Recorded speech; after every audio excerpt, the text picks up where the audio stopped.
Hi guys! Welcome back to my YouTube channel and welcome back for another vlog. So today, nandito na naman tayo sa aming kitchen. So ano bang ating gagawin na naman dito? Of course, magluluto na naman tayo. So today is Tuesday morning and bigla na lang ako nagutom. And I'm craving for something sour. Well, nag-crave lang naman ako sa sinigang. And pag check ko ng ref namin, ang option ko lang is chicken, pork, beef, and salmon. Nakakita ako ng salmon head. So nag-crave ako sa sinigang and magluluto tayo ng sinigang na salmon head. Guys, pakita ko sa inyo ang ating mga ingredients. So first, meron tayo dito. Ito nga tong salmon head. Na-slice ko na siya. And then meron din po tayo dito, of course, ang di mawawalang kangkong. And then meron din po tayo dito eggplant or talong, okra, kamatis, sibuyas, and luya since fish yung lulutuin natin para matanggal yung lansa. Also guys, naglalagay din kami dito nitong Korean gochujang. So pag naglagay kayo ng ganito sa sinigang, parang naglalasa siyang miso soup. So sumasarap siya. And of course, meron din tayo ditong Knorr sinigang original, and maglalagay rin tayo ng salt and pepper to taste. So let's start with our cooking. Okay guys, let's start the cooking. So maglagay lang tayo ng konting olive oil. Kasi ngayon gigisahin natin yung kamatis.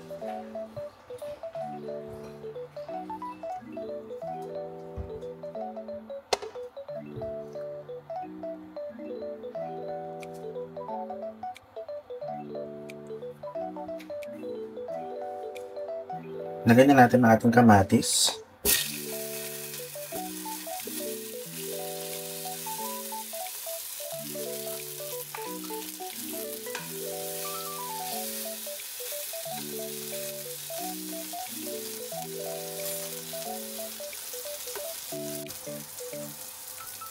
Lagyan na natin ang ating ginger,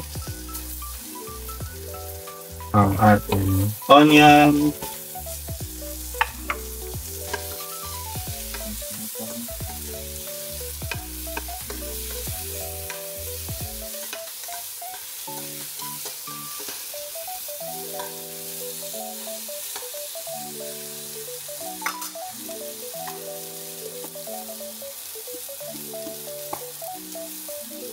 maglagay na rin tayo ng gochujang, Korean paste.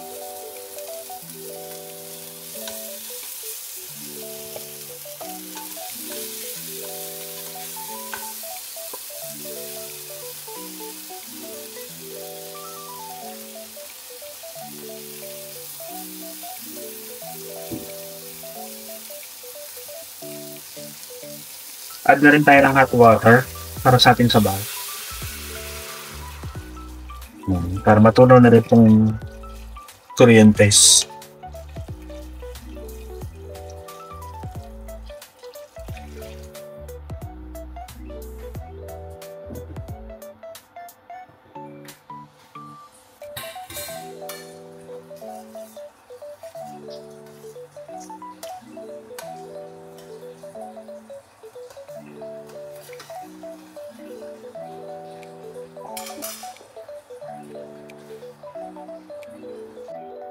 So takpan na natin siya guys.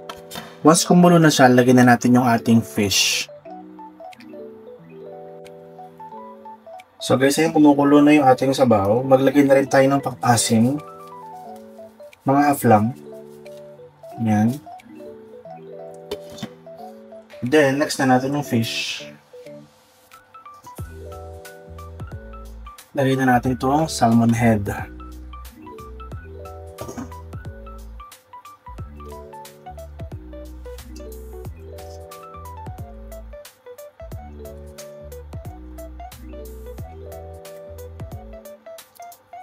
So bali nabili namin itong salmon head na to sa may Spanish. And malaman pa rin siya. Unlike sa mga ibang supermarket sa Dubai na butong-buto na binibenta pa. Yan.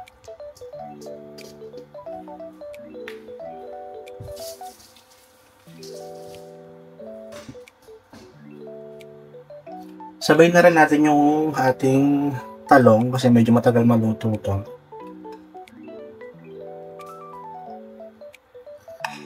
Then, maglagay na rin tayo ng pamintang durog.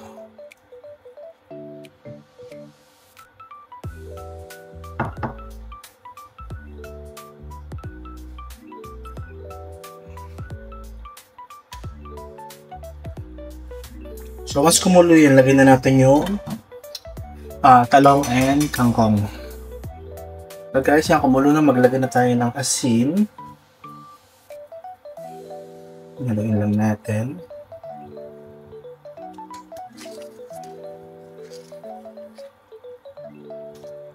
Then, taste natin siya kung okay na yung asin niya. Kung gusto nyo pa na mas maasin, dagdagan nyo na lang.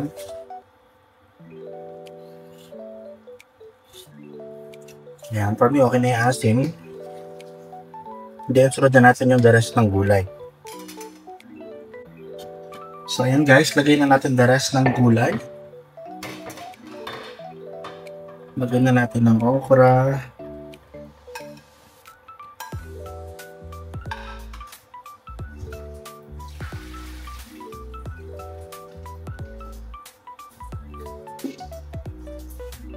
Lagyan na rin natin ang kangkong.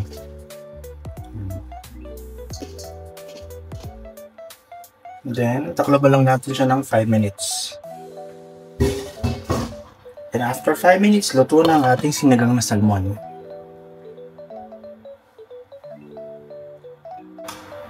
So guys, yan, after 5 minutes, luto na ang ating sinigang na salmon.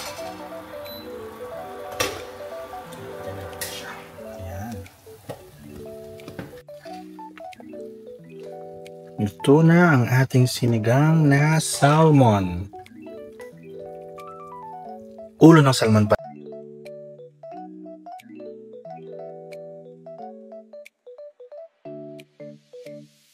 That's it guys. So ito na ang ating sinigang na ulo ng salmon. Ito yung ating mga gulay, rice,